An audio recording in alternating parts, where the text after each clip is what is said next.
It's Monday, October 11th. My name's Juan Brown. You're watching the Blanco Lirio channel. And what the heck happened to Southwest Airlines last weekend? Was it really appropriate for management to blame FAA and ATC for their numbers of cancellations when other airlines hardly seem to be impacted at all? Let's get to the rest of the story.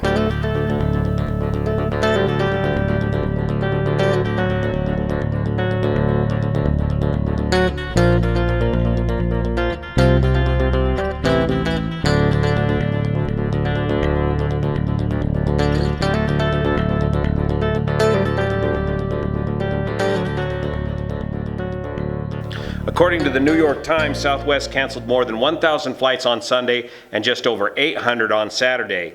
The airline had canceled 24% of all scheduled flights on Saturday, according to FlightAware, a tracking service. And by noon on Sunday, Southwest had already canceled 28% of its flights scheduled for that day. The company said, Southwest said, "We are experiencing weather challenges in our Florida airports at the beginning of the weekend, challenges that were compounded by unexpected air traffic control issues in the same region," that's Jacksonville Center, "triggering delays and prompting significant cancellations. We've continued diligent work throughout the weekend to reset our operation," but they said that recovering from the disruption was more difficult than usual because it is operating fewer flights than before the pandemic. On these reciprocating aircraft, you've got to lean the mixture to the optimum mixture control of fuel and air ratio to the engine for its best operation. And you can run these aircraft what's known as lean of peak, or just a little bit lean of the peak EGT, to really get maximum efficiency out of these engines. However, if you begin to run that mixture a little bit leaner than that, the engine is going to begin to run rough. And if you pull it out even more, the engine will fail altogether. What's happening at Southwest Airlines and much of the rest of the airline industry and much of the rest of the economy is that it is operating too lean of an operation. There are simply not enough people on staff to properly handle the number of flights that they are scheduling at Southwest Airlines. Little slip of the tongue there. So just some anecdotal evidence after having a nice long chat with a 60-year-old friend of mine, Southwest Airline captain, on the 737, of course. They're only a one-fleet airline. And for example, in his case, he just got back from a 6-day, 3-day trip. The trip was originally scheduled to be only 3 days long, but because of schedule disruptions and everything else, his trips are routinely exceeding the number of days that they were originally scheduled for. In this case, it turned into a 6-day trip. So he gets back from a 6-day trip. He's now only got 1 day off before he needs to turn around and begin a 4-day flying sequence, and then a day or two off and repeat. And that 4-day sequence is probably going to extend. So what happens to the pilots when they are running this lean of an operation, and it's not just pilots, by the way, we'll talk about the rest of the staff as well, is that the pilots can do that, and they're making a lot of good money doing this, and so many of them are enjoying the extra time and pay and money, but it begins to wear on home life and yourself, and eventually you're going to have to call in either sick or fatigued, and that's going to snowball the entire shortage of personnel on staff.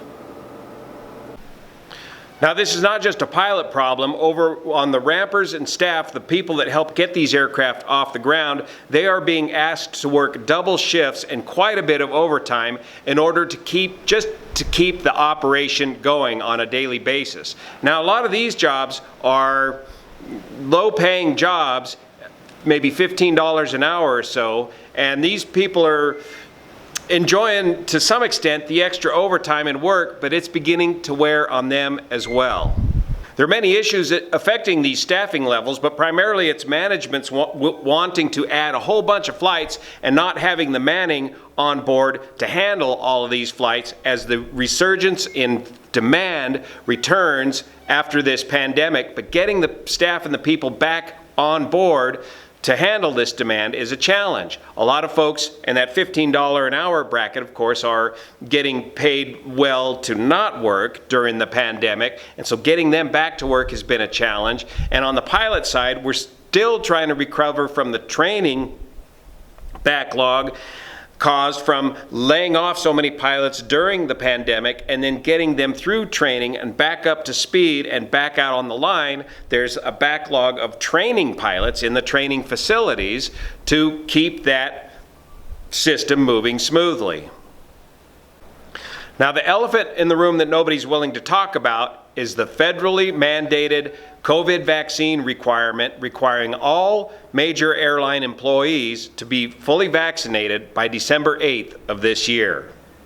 Now, why are these major airline employees all going to be required to comply with the federal mandate? Airlines are considered federal contractors under the U.S. government. Major airlines like Southwest, American Delta, not so much the regional carriers, but the major airlines, because they have federal contracts that allow them to haul, for example, U.S. mail, or federal contracts to do missions like the CRAFT mission that we talked about earlier, the Civilian Reserve Air Fleet. These are federal contracts that put them under the rule of the federal government to require or to comply with this vaccine mandate by December 8th. At the same time, all of these airlines are highly unionized, and by just mandating this vaccine, it goes against a lot of the union rules about how they implement these rules into the workforce, and it's creating a big problem. So this is what the SWA, the Southwest Airlines Pilots Association union, said on October 5th of this year. SWA was notified today of Southwest Airlines' plan to mandate the COVID-19 vaccine for all employees. The company has been pressured by the federal government to enact a mandate for all employees by December 8th in order to maintain its status as a federal contractor and secure the revenue that goes along with it. Southwest Airlines has agreed to ignore our CBA, the collective bargaining agreement, and implement this mandate. They will require all employees to upload their COVID-19 vaccine records or fill out a request for disability, medical condition, or religious accommodation by November 24th. This is coming right in to the busy holiday season.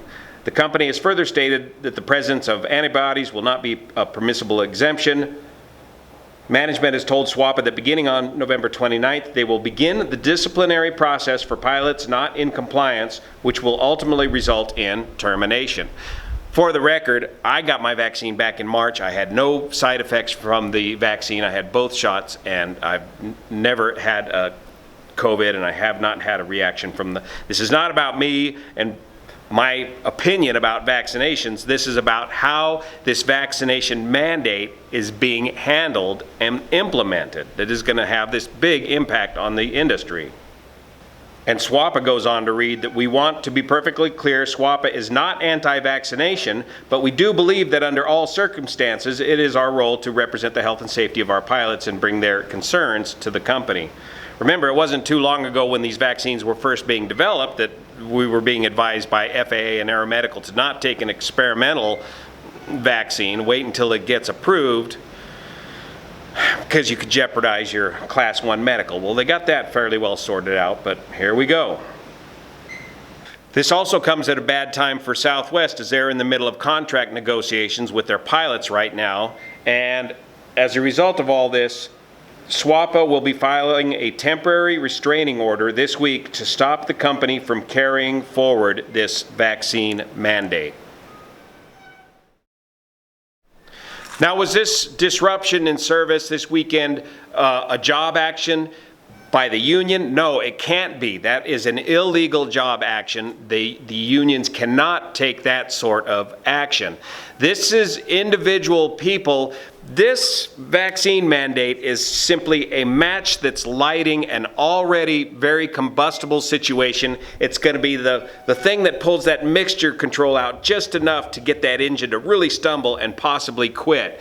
Enough people are fed up with the way things are currently at their present employment state that this vaccine mandate is just another thing to make them not want to work so much overtime. And a lot of these jobs, these $15 an hour jobs at the airport, a lot of those folks are vaccinated at a rate less than the national average, and they may very well just say, oh, forget it, this job ain't worth it at 15 bucks an hour. I'll just go do something else that doesn't mandate that I have to get a vaccine. Now, it's highly unlikely that any airline pilots making $300,000 a year are going to throw away that career over a vaccine shot. However, there are many airline pilots that are very close to retirement and are taking this as one more shot across the bow that they don't like to see the company proceeding in this direction, and will go ahead and just take an early retirement, further exacerbating the pilot shortage situation. And as far as the training pipeline goes, a lot of those training pilots are very senior pilot. They're retired pilots. They're of an old enough age to where they could easily just quit or retire and completely block up the training pipeline as they try to recover enough new hires to train the pilots at Southwest Airlines and keep them trained and keep them proficient in the simulator flying. So if you thought the pullout of Afghanistan was a snafu, wait till we see the fallout from this mandatory COVID vaccine requirement that the government is implementing by December 8th of this year. Thanks so much for your support of this channel, especially over on Patreon, that make this content possible. The way things are going, just talking about the COVID vaccine is enough to get somebody in trouble here on YouTube. And it's the folks over on Patreon that make this content possible, because this content is often demonetized. And I notice once again, I'm in trouble already with YouTube about monetizing some of my content. So thanks so much for your support. See you here.